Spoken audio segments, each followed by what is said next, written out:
For today's Kawali Serya, magluluto naman tayo ng ginisang kalabasa. So, tatanggalan lang natin yung buto, hihiwain at babalatan natin ng ating kalabasa. Etong recipe natin na to is pure na kalabasa lang. Pwede natin siyang lagyan ng mga dahon-dahon na gusto natin like malunggay, dahon ng sili.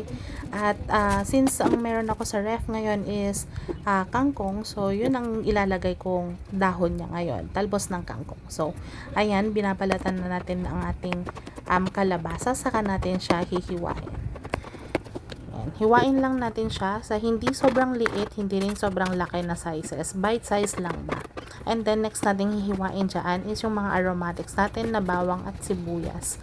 Yan yung banggisa natin. Tapos sasahugan natin siya ng karne ng baboy. Hindi rin ganun kalaki o kaliit yung hiwa ng karne ng baboy natin. Bite size lang din siya. Gaya lang ng laki nung kalabasa natin. After natin dyan is tatanggal na tayo ng talbos ng ating kangkong. Talbos tsaka yung ilang dahon-dahon. Hindi na natin syempre isasama yung mga medyo lantana tsaka syempre yung mga hindi na magandang dahon niya. So, gigisan na natin yung bawang at sibuyas natin, saka natin siya lagyan ng pambalasa na patis. Pwedeng bagoong din ang ilalagay natin, pero since mahirap hanapin ang bagoong dito sa Manila, patis ang ilalagay ko kasi yung bagoong is para lang sa sausawan natin. Next is yung isasangkot siya natin ang ating pansahog na karne ng baboy. Tapos yung karne ng baboy, hindi natin yan masyadong palalamputin pa. Lalagay na natin yung kalabasa dyan.